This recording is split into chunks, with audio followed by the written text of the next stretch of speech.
Tom Pouce. Un conte des frères Grimm.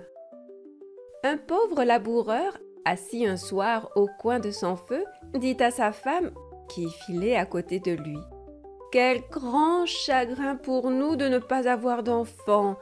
Notre maison est si triste, tandis que la gaieté et le bruit animent celle de nos voisins. » « Hélas !» dit la femme en poussant un soupir.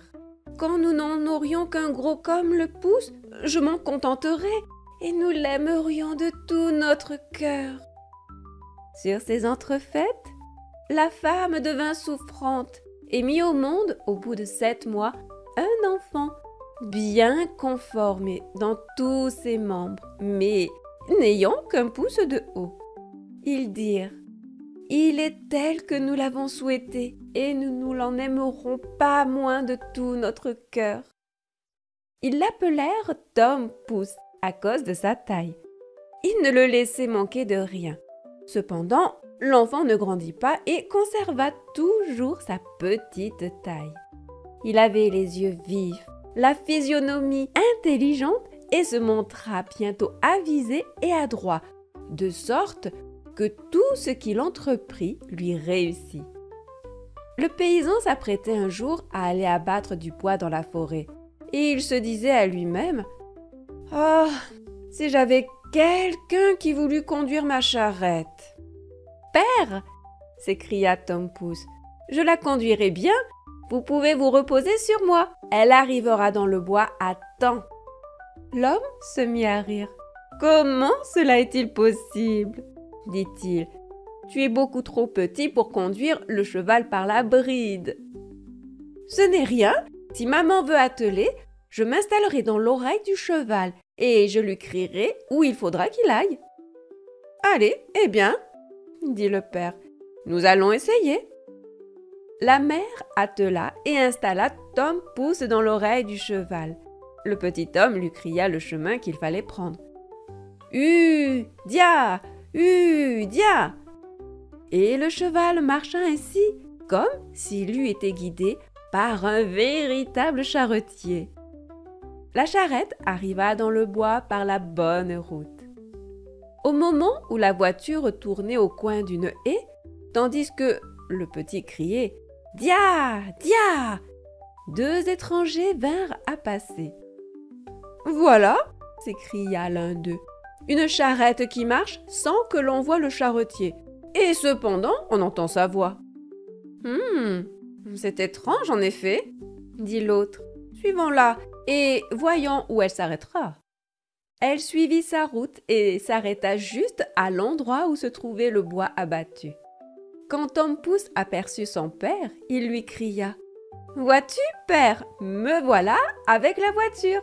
Maintenant, viens me faire descendre. » Le père saisit la bride du cheval de la main gauche et de la main droite retira de l'oreille son fils et le déposa à terre.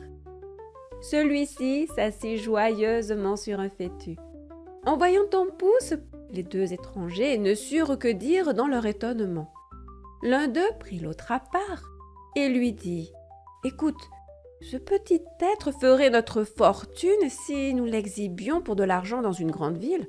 Achetons-le. » Ils s'adressèrent au paysan et lui dirent: « Vendez-nous ce petit bonhomme, nous en aurons bien soin. »« Non, » répond le père, « c'est mon enfant et il n'est pas à vendre pour tout l'or du monde. » Cependant, en entendant cette proposition, Tom Pouce avait grimpé le long des plis des vêtements de son père. Il se posa sur l'épaule et de là lui souffla dans l'oreille: « Livrez-moi toujours, père, je saurai bien revenir. » Son père le donna donc aux 2 hommes pour une belle pièce d'or. « Où veux-tu te mettre ?» lui demandèrent-ils. « Posez-moi sur le bord du chapeau, je pourrai m'y promener et voir le paysage, je ne t'emmènerai pas. » Ils firent comme il le demanda, et quand Tom Pouce eut fait ses adieux à son père, ils l'emmenèrent avec eux. Ils marchèrent ainsi jusqu'au soir. À ce moment, le petit bonhomme leur dit: « Posez-moi un peu par terre, j'ai besoin de descendre. » L'homme ôta son chapeau et en retira Tom Pouce qu'il déposa dans un champ près de la route. Aussitôt, il s'enfuit parmi les mottes de terre, puis se glissa dans un trou de souris qu'il avait cherché exprès.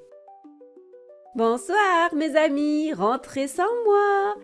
leur cria-t-il d'un ton moqueur.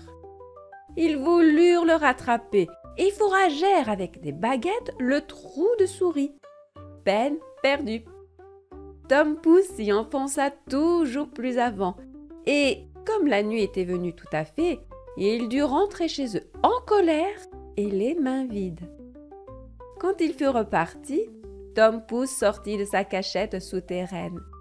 Il est dangereux de s'aventurer de nuit dans les champs, et on a vite fait de se casser une jambe. Il rencontra par bonheur une coque vide d'escargots. « Ah, je pourrais passer la nuit ici en sûreté. » Et il s'y installa. Sur le point de s'endormir, il entendit passer deux hommes dont l'un d'eux dit « Comment s'y prendre pour dérober son or et son argent à ce Richard de curé ?»« Je vais vous le dire, » interrompit Tom Pouce. « Que veut dire ceci ?» s'écria l'un des voleurs effrayés. « J'ai entendu quelqu'un parler. » Ils s'arrêtèrent et prêtèrent l'oreille. Tom Pouce répéta « Emmenez-moi, je vous aiderai. »« Mais où es-tu ?»« Cherchez par terre, » répondit-il, et du côté d'où vient la voix. Les voleurs finirent par le trouver. « Comment peux-tu avoir la prétention de nous être utile, petit drôle ?» lui demandèrent-ils. « Oh, je me glisserai à travers les barreaux de la fenêtre du curé, et vous passerez tout ce que vous voudrez. »« C'est bien, » répondirent-ils. « Nous allons voir ce que tu sais faire. » Quand ils furent arrivés au presbytère, Tom Pouce se coula dans la chambre du curé, puis il se mit à crier de toutes ses forces. « Voulez-vous tout ce qu'il y a ici ?» Les voleurs furent effrayés et lui dirent « Parle plus bas, tu vas réveiller tout le monde !» Mais Tom Pouce feignit de ne pas avoir entendu et cria de nouveau « Qu'est-ce que vous désirez ? Vous voulez tout ce qu'il y a ici ?» La servante, qui reposait dans la chambre contiguë, entendit ces mots. Elle se leva sur son séant et prêta l'oreille. Les voleurs avaient commencé à battre en retraite, mais ils reprirent courage et, pensant que le petit drôle voulait s'amuser à leurs dépens, ils revinrent sur leurs pas et lui dirent tout bas « Allons, sois sérieux et passe-nous quelque chose !» Alors, Tom Pouce cria encore une fois, le plus fort qu'il put. « Je vous passerai tout! Tendez-moi les mains !» Cette fois, la servante entendit bien nettement. Elle sauta à bas de son lit et se précipita vers la porte. Les voleurs s'enfuirent comme si le diable eût été à leur trousse, mais n'ayant rien remarqué, la servante alla allumer une chandelle. Quand elle revint, Tom Pouce alla se cacher dans le foin, et la servante, ayant fouillé partout sans avoir rien pu découvrir, crut avoir rêvé les yeux ouverts et alla se recoucher. Tom Pouce était blotti dans le foin et s'y était arrangé une bonne place pour dormir. Il comptait s'y reposer jusqu'au jour et puis retourner chez ses parents. Mais il dut en voir plein d'autres, car ce monde est plein de peine et de misère. La servante se leva dès l'aurore pour donner à manger aux bestiaux.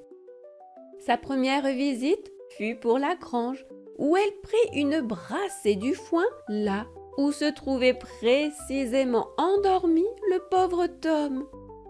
Mais il dormait d'un sommeil si profond qu'il ne s'aperçut de rien et ne se réveilla que quand il fut dans la bouche d'une vache qu'il avait pris avec son foin. « Mon Dieu !» s'écria-t-il. « Me voilà dans le moulin à foulon !» Mais il se rendit bientôt compte où il se trouvait réellement. Il prit garde de ne pas se laisser broyer entre les dents et finalement glissa dans la gorge et dans la panse. Les fenêtres ont été oubliées dans cet appartement, se dit-il, et l'on n'y voit ni le soleil ni chandelle.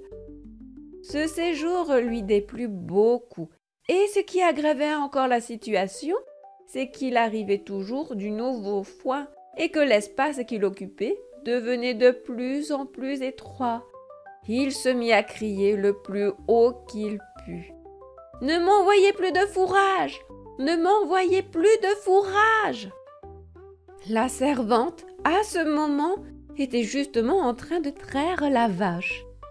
En entendant parler sans voir personne et reconnaissant la même voix que celle qui l'avait déjà éveillée la nuit, elle fut prise d'une telle frayeur qu'elle tomba de son tabouret et répandit son lait. Elle alla en toute hâte trouver son maître et lui cria « Ah, grand Dieu, monsieur le curé, la vache parle !»« Oh, tu es folle !» répondit le prêtre. Il se rendit cependant à l'étable afin de s'assurer de ce qui se passait. À peine y eut-il mis le pied que Tom-Pouce s'écria de nouveau « Ne m'envoyez plus de fourrage! Ne m'envoyez plus de fourrage !» La frayeur gagna le curé lui-même et, s'imaginant qu'il y avait un diable dans le corps de la vache, il dit qu'il fallait la tuer. Ainsi fut fait, et l'on jeta au fumier la panse où se trouvait le pauvre Tom. Il eut beaucoup de mal à se démêler de là, et il commençait à passer la tête quand survint un nouveau malheur. Un loup affamé qui passait par là avala la panse de la vache avec le petit bonhomme d'une seule bouchée. Tom-Pouce ne perdit pas courage. « Peut-être, se dit-il, ce loup sera-t-il traitable ?» Et de son ventre, où il était enfermé, il lui cria « Cher loup, je vais t'indiquer un bon repas à faire. »« Et où cela ?»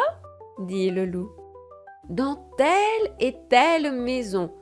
Tu n'auras qu'à te glisser par le soupirail de la cuisine et tu trouveras des gâteaux, du lard, des saucisses, tout ce que tu veux. » Et il lui indiqua exactement la maison de son père.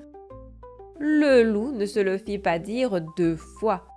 Il s'introduisit la nuit dans le soupirail et s'en donna à cœur joie dans le buffet aux provisions. Quand il fut repu et qu'il voulut sortir, il s'était tellement gonflé de nourriture qu'il ne put venir à bout de repasser par la même voie. C'est là-dessus que Tom-Pouce avait compté. Aussi commença-t-il à faire dans le ventre du loup un vacarme effroyable, hurlant et gambadant tant qu'il put. « Veux-tu te tenir au repos ?» dit le loup. « Tu vas réveiller tout le monde. »« Hein? Quoi ?» répondit le petit homme. « Tu t'es régalé?